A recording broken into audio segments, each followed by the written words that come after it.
Hold on to your butts. We are changing the course of history as we see it. That is what Wesley demands. Now this affects Iris. Iris, where are you? What you feel only matters to you. I do not entertain hypotheticals. The world as it is vexing enough. Iris, I have a tip for you. Don't take drugs! Or whatever movies with Wesley and Iris. What up, and welcome to Or Whatever Movies. I'm your co-host, Iris, and I'm here with my older brother. Wesley? Was that your Wayman Wang impression?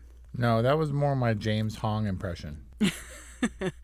Was it Alpha Gong Gong or just Gong Gong? It's regular Gong Gong. Regular Gong Gong. As you can probably guess from that introduction, we are talking a movie from 2022, available on video on demand, everything, everywhere, all at once. Iris saw it on demand and continually confuses this title with which one? Unbearable Weight of Massive Talent? That's the one, but it's getting clearer. Kind of. Just like this movie, if you persist and pay close attention, it gets clearer slowly. Is that true? I'm not. I don't know. Because I'm not there yet. It was pretty overwhelming. It was a lot. So much so that it subdues the audience. Like, it's over, and during the mock credit sequence in the middle, you can sense the confusion. And, like, people didn't know whether or not to get up or whatever. And then at the end, it ends, and there's, like, a stunned silence. Well, All at Once, Chapter 3, pretty abrupt, right? Because this movie is divided into 3 parts. Everything. Right. Everywhere. And All at Once. All at Once ends a little abruptly, so I can imagine the stunned silence. Because I don't even know what to say about this, and I talk about movies for a living. Well, we don't really make a great living off of it, but we do talk about movies kind of a lot. Mm-hmm. I suggest we not belabor the plot or go into the plot details. This is a washer, probably. In our universe, I'm guessing it's a washer, but in pretty much all the other multiverses, it's a watcher. It's both. You have to pay close attention to this movie, I think. And at the same time, you can't really follow. It's an onslaught, nonstop. It feels like you're getting everything everywhere all at once. Maybe you have to watch it once for a washer and watch it twice for a washer. Did I get that right? No, you said the same thing twice.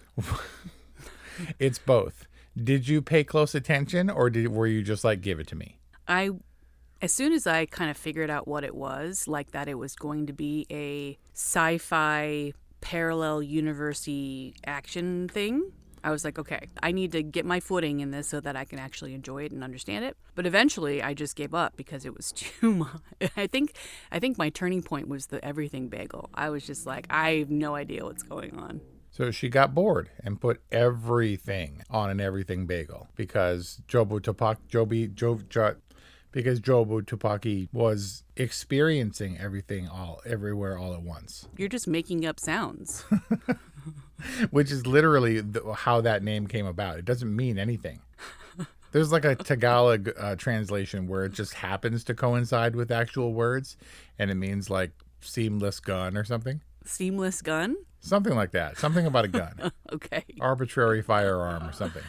Yeah, it does. It feels like a randomly generated Star Wars name. So, well, it is pretty random. But do you remember Interstellar and how complex that was? Yeah, the Claire Forlani movie.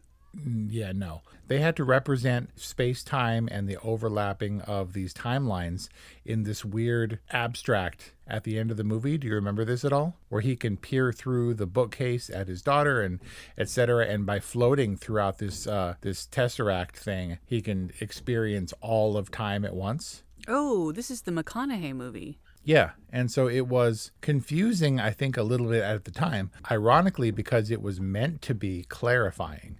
How do you represent him being able to float through time and be able to glimpse all these times at once? I guess you could have done it in a montage, but it was a creative choice. And I think the bagel was the same thing. How can you possibly represent everything? It's the little joke of an everything bagel, also representing vaguely a black hole, and also the circle representing eternity or whatever junk.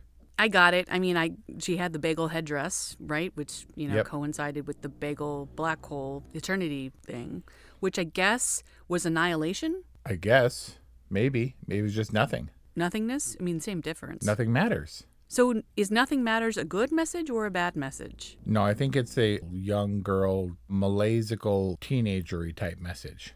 Okay, but then why at the end does Evelyn embrace the Nothing Matters message? Because I think it's more along the lines of nothing is within your control necessarily. Nothing, you can't anticipate or ascribe significant. I don't know.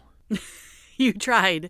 See, that's the thing. Yeah. You can approach this movie and you can try, but ultimately, I think without repeat viewing and critical analysis and charts and graphs a la Christopher Nolan, you just kind of feel it. You like approximate knowledge, and that's kind of enough.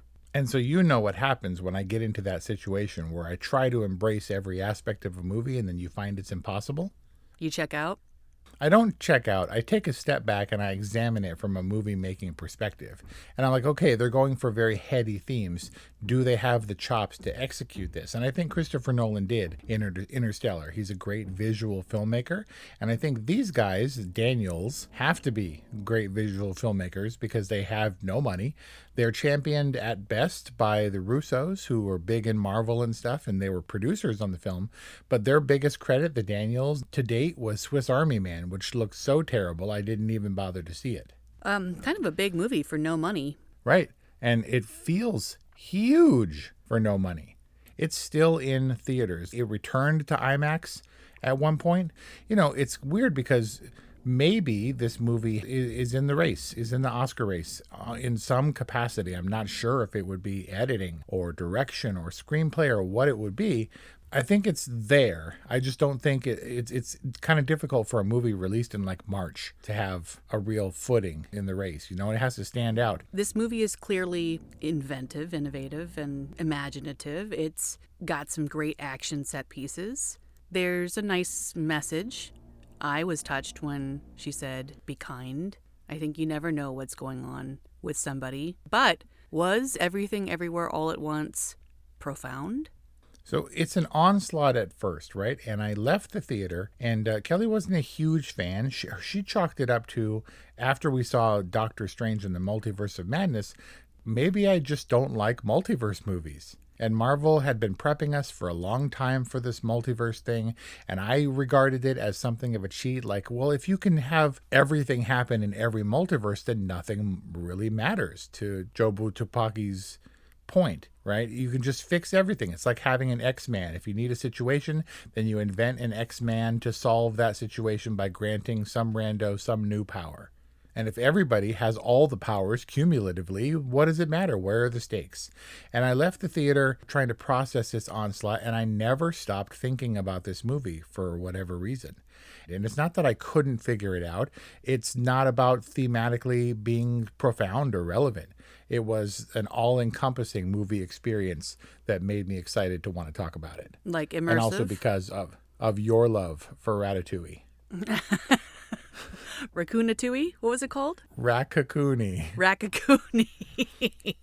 And I love how confident she is in her delivery. No, it's Raccacoonie. Go with the raccoon, and he makes him, and he cooks bad, and then he gets the raccoon, and he cooks good. Was it Chad? Was Chad the chef? Yeah, I think he was. Yeah, Chad. Yeah, Chad is Harry Shum Jr., who I worked with on the LXD. And he's the one who becomes her chef robot in the great Stair Kindness Massacre thing. She's piloting him like a mech. He is a mech. Oh, man. Well, before we get into the different universes, because I would like to clarify them a little bit, you're saying that it was profound, but maybe you haven't entirely put your thumb on how. I guess it could be profound, but it all boils down to a simple message of love and acceptance and blah, blah, blah, regardless of the circumstances, regardless of the universe you're in. But it was more the idea of the miracle of filmmaking, where you get a couple of kind of lower level writers and directors and stars that we recognize, some character actors, and then they make this miraculous cohesive movie, I dare say, on a Blair Witch Project level. They start with nothing, and they create not just the universe of their film, but infinite universes in a way that the multi-$100 million Doctor Strange in the Multiverse of Madness failed to do, in my opinion. This is widely regarded for this year as the best multiverse movie. And this is not a big movie. This is a small movie that has such huge themes and is so wildly ambitious. Even when it fails, it succeeds in a way. So there's Doctor Strange in the Multiverse of Madness. And let's just Yep. let's go beyond just this year. You mentioned Interstellar. Is The Matrix a multiverse franchise? Yes, it is, and Matrix plays a huge role, a huge influence on this movie. That was farther back in terms of the prevalent themes of the Matrix, but absolutely, Neo was the one, but only that one in that particular Matrix, and there are countless other Matrices. Matrices. Yeah. Was Everything Everywhere All at Once funny? At times, but it wasn't played for laughs. They say funny things, and like it's funny when Waymond is dancing with the guy in the laundromat and stuff. I mean, I guess there's comedy at the end of the spectrum of absurdity because it's pretty absurd. Like, did you laugh at the hot dog finger world? Man, I didn't laugh. It's like, what? Right? I mean, so there's the balance is it's wacky for sure, but it's also serious. Is it absurd? Is it irreverent? Is it silly? Is it stupid? And I think this movie flirts with absurdity pretty much continuously. It's a very fine line. It kisses stupidity on the mouth, but they commit so wholeheartedly and seriously. It's not like, I don't know. It's like real life comedy, man. Oh, and that's the dumbest thing ever to tell a way to talk about the hot dog finger universe. But they're so in love, and it's so tender when she like caresses her face, Jamie Lee Curtis's face with her foot. Because for the fine work, you use your feet instead to like play instruments and stuff. Yeah, they've built incredible sensitivity with their feet. Of course it was silly, but it wasn't dumb. I'm going to argue that Everything Everywhere All at Once is meticulously crafted. There's nothing left to chance. There's nothing like, let's put this in because it's random and it makes it seem more profound. There's an old adage for video games and for story that if you supply some random details, the fans will fill in the gaps. And that's kind of a cheat. And I don't think that's the case with this movie. They weren't like, hey, let's make it really random. If they did, they carried it through from top to bottom. Like the hot dog fingers, that was a commitment. It's kind of funny that her little awards were shaped like butt plugs. So if you introduce a butt plug in Act 1, does it have to be in someone's butt in Act 3? Is that like the rule of this storytelling? Pretty much. And that's exactly what happened. Can you honestly take the butt plug fight scene seriously, though? I mean, no, but at that point, so this is where my argument breaks down a little bit. Because obviously this movie was meant to be wacky and fun and entertaining. There's no way to call that scene serious, right? But at the same time, I cannot look at this movie and regard this as a farce. I don't know, man. I got nothing. Defending this movie is as difficult as describing this movie. Oh, man. Well, let's at least talk about the universes that are created and maybe their role in driving the narrative forward. So we've discussed Hot Dog Finger Universe. We've discussed Raccoon. Oh, man. This movie is full of things I can't pronounce. What is it? Rakakuni. Including Waymond. Like I thought the subtitles were just racist, and then I thought the same thing. There's actually a dude in the movie though named Waymond, like a crew member. Apparently, it's a relatively common name. Okay, so it's not Raymond being butchered by an Asian accent. It's his name is Waymond. Wang. Waymond Wang.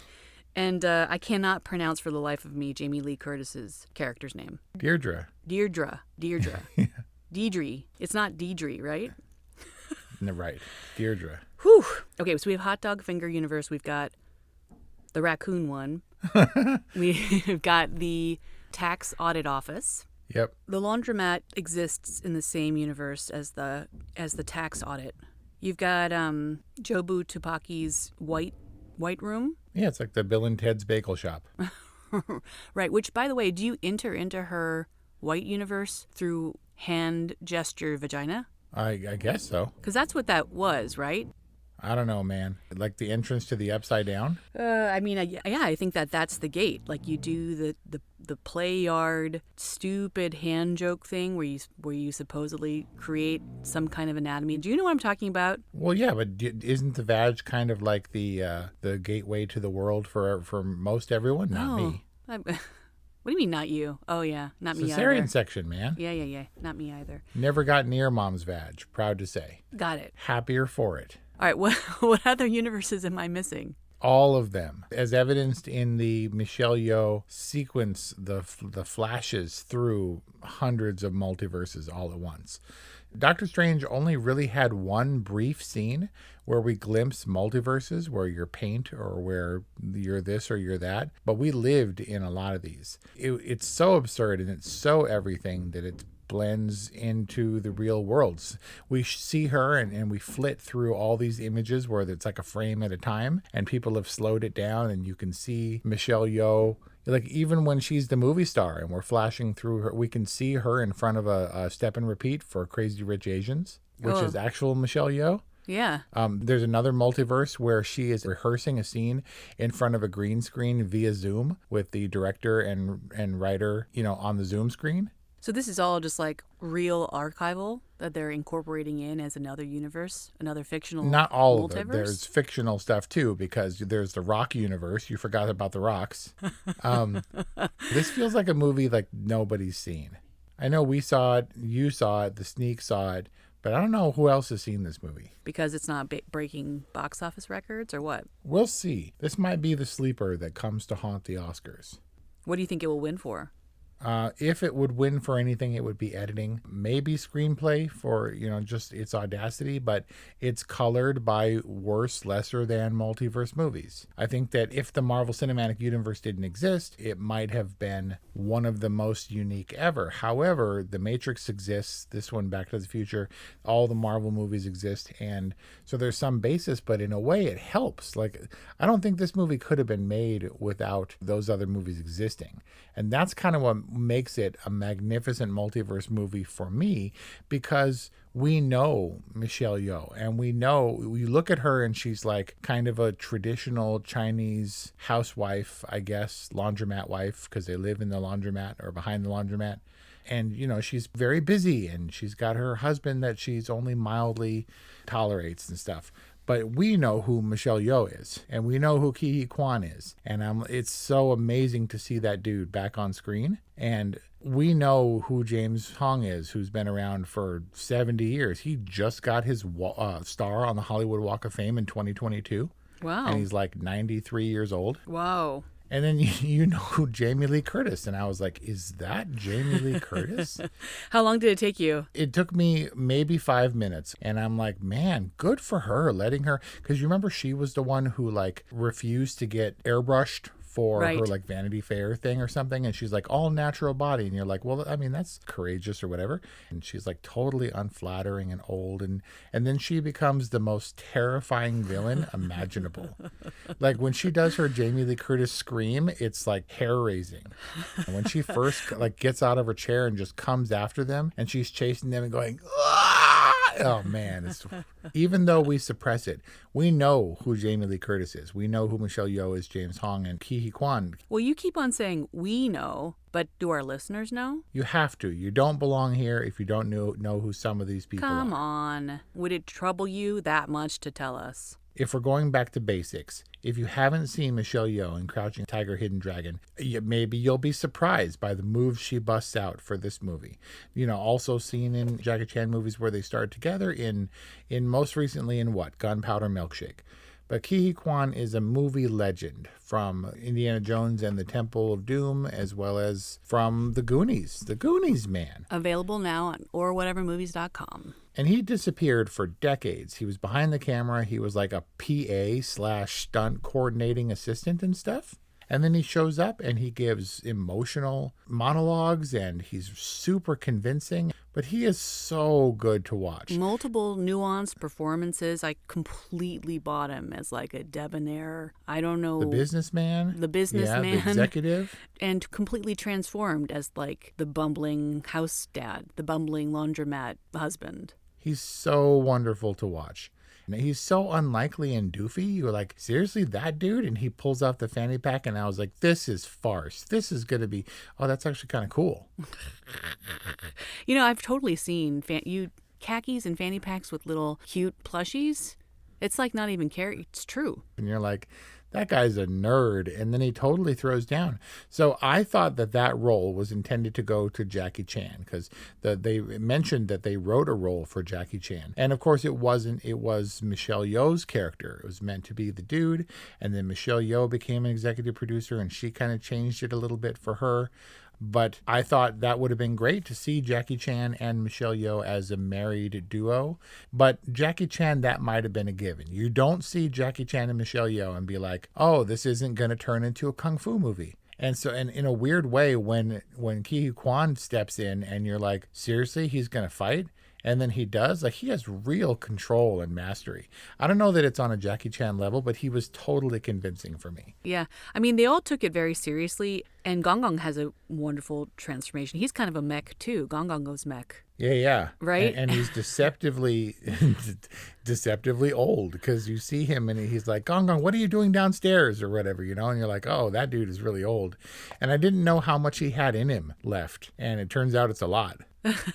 But even down to and we have to talk about Stephanie Hsu, because Jobu Tupaki is the centerpiece villain. Yeah, she's also like a dreamscape Freddy Krueger level terrifying villain. And so fashionable. So risky fashionably. She seems kind of like, you know, a typical kid or whatever in the beginning. And I like was like, angsty and yeah, and she's like, oh, and like over it, you know? Yeah. And like lazy and stuff. And then when she Jobu Tupakis, you're like, wow. and she displayed a lot of range too. And I thought really convincingly. She's infinitely intelligent and calculating and scary and all those things, where when she initially appeared on screen, I was like, she's going to, like, come on. You could have had the budget for a bigger, better bad guy. And I don't know, maybe not. No, I think she was really Between appropriate. her and Jamie Lee Curtis is really good. Even down to Jenny, you know Jenny Slate, right? Yep. Debbie the Star dog mom. of On the Rocks and Saturday Night Live. Yeah. Jenny Slate is the one who said the F word on like her first day and got fired. Bummer. Well, she was great. She was really great, and reminded me of so many different people for so many different reasons. She was almost like an amalgamation of ethnic people. I don't know. There's no way for me to explain that, but do you know what I mean? Yes, I'll tell you how to explain it. She was referred to in the movie as Big Nose. I guess in the Chinese community, white people are sometimes referred to as Big Nose. But in the white community, or in the English-speaking world, when you call a Jewish person, as Jenny Slate is, a big nose, then it's really offensive, like more offensive than calling a white person big nose. So apparently it was changed in the digital release, even though what I saw, they still refer to her as Big Nose. Oh, yeah. She's now been changed in some format, somewhere, to Dog Mom. That's how she's credited on IMDb, Debbie the dog mom. In the digital download, the rental that I watched, she was Big Nose. I mean, when she's leaving, Evelyn wants to go track her down, and she's like, oh, Big Nose. And she runs after her and invites her to the Chinese New Year party. Yep. Which I thought was very offensive. But also, Evelyn is not PC. She's kind of a typical Chinese, unfeeling, not, you know... There's a traditionalist aspect that no matter how much you try to not be like your parents, like Joy doesn't want to be like Evelyn doesn't want to be like Gong Gong, who's like all closed-minded and stuff, but even still, she's like, because your brother gets divorced, suddenly you think divorce is okay? It's like she's a little bit behind the times, right? Yes. But you know who's not behind the times? Michelle Yeoh. In this movie, she is on top of it. And she transforms, and when her third eye is opened, when her eyes are open, man, she fully embodies everyone from the backwards sort of Chinese mom to traditionalist Chinese mom to the movie star to the, you know, kung fu heroine. Oh, that's a great observation. Yeah. So in the end, does she decide that she wants to... Does she choose a universe? No, I think she just is in her universe. She's already experienced everything else, and so has Joy / Jobu Tupaki, and they know what it's like to have buff pinkies, and they know what it's like to have sausage fingers and stuff. So they're content to be in the universe where she could choose to be the movie star and the celebrity and whoever else she wants to be, but she would rather remain with Waymond and Joy in her current universe. And so are they able to turn off being everywhere all at once? Well, it was orchestrated and turned on in sort of a Ready Player One alphaverse through Waymond. And I think once that influence is gone, then maybe they can, but they were pulled into it unwillingly. And so they kind of had to use the triggers like the chapstick and the I love you and all that stuff to jump. And sniffing the fly? Yeah, they can choose. Sniffing the fly was definitely the worst. No, absolutely not. Yeah. No, because there are things like I'm a fan of Jackass, and I can take all of that stuff and the stuff that Mom I know what turns you're away talking from, about. or you know exactly. And the sneak can't look at the screen. There's a full 30 seconds where I'm incapable of watching this movie. Me too. It was it's the worst. horrible. The worst Cringing one. and writhing on the couch. Tell me when it's over so I can look again. And it's hard because Jamie Lee Curtis is coming for both of them. And you want to look and you want to be in there with the suspense. And I just couldn't do it. When what happens exactly, Wesley? When he does the paper cuts. Because Jackass does it between the toes. Oh! And I can't. And it's not even a visual. It's not even a disturbing visual. Paper cuts don't even bleed. It's just the concept is so horrible. And I feel like there are some moments of comedy that are so profoundly true. And one of the Lego movies, they're complaining. They're like in the middle of an action scene and they're complaining about something. And one of the characters is like, I don't understand why people have to ruin perfectly good baked goods by putting raisins in them. And I was like, preach it, brother. And in this movie, I felt like the filmmakers just knew how absurdly horrifying and revolting paper cuts are. And they chose to emphasize it by giving him a dull piece of paper. And then he says, you only get them when you don't want them. And I can't think of an instance where I would want them, but it's so true that you always get them when you don't want them and when you least expect it. Oh, man. It was one of the most horrifying scenes in film history. And he just keeps trying over and over and over again. I hope our listeners will let us know what they think at 818-835-0473. What's your rating, Wes? I've waffled about this for kind of a while because there's a lot of parts of this movie that I think are silly and stupid and visually kind of a cheat, but I think it's necessary to keep us in. I mean, you and I are pretty diligent pay attentioners, and to get lost in this movie is more frustrating than anything because you want to understand. I do believe that this is an absolutely meticulously crafted film where nothing is left to chance. I think that it's one of those wonderful movies that shows you what capable storytelling and dedication and focus from actors, producers, writers, directors alike can make a movie that transcends its budget and its themes. This is one of those movies I think that it's going to surprise people. If you give it a chance, you won't regret it, and it'll likely find its way to the Oscars. I'm going to give this one, for the art of movie making and all-around audacity, a totally rating. Wow. I almost forgot about the butt plug fight scene enough so that I was like, when I saw it, I was like, oh yeah, this is one of the where it steers a little bit too close to dumb, but it's just not enough to wreck this movie for me. Wow. Butt plugs aside, or butt plugs included, a totally rating, a much coveted totally rating for Everything Everywhere All at Once. I think it's interesting. I mean, I definitely give this movie a good. I don't, Yeah, I have to land on one side of the fence. There's so many sides of so many fences in this movie. I'm just going to pick one. Definitely audacious, definitely absurd. All credit to Michelle Yeoh for carrying a very complex movie and playing multiple roles. I mean, she just... All of them did. It's like 6 movies in one. It really is. And I think that this movie is as much zeitgeist as it is meticulous crafting and filmmaking. And they really... Well put. And if this was indeed a small budget, they certainly stretched it out. This movie feels expansive. It feels huge. It's very immersive. It feels as expansive as an infinite universe. So yeah, all credit to the Daniels, to Michelle Yeoh, to the entire cast who could have been silly in this movie, but kind of took it seriously enough to make it feel like it had real gravity. A little overwhelming, and for that reason, I don't know if I would recommend it to everybody, but Some people, some places, some of the time. everything, everywhere, all at once for some people, some places, some of the time. And you heard it here at Or Whatever Movies. We hope you enjoyed this discussion on this movie at this time and all of our 200 plus others at orwhatevermovies.com. If you did, please subscribe to our podcast. Please follow us on social media and please support us on Patreon. Thanks for listening, and we'll see you next time.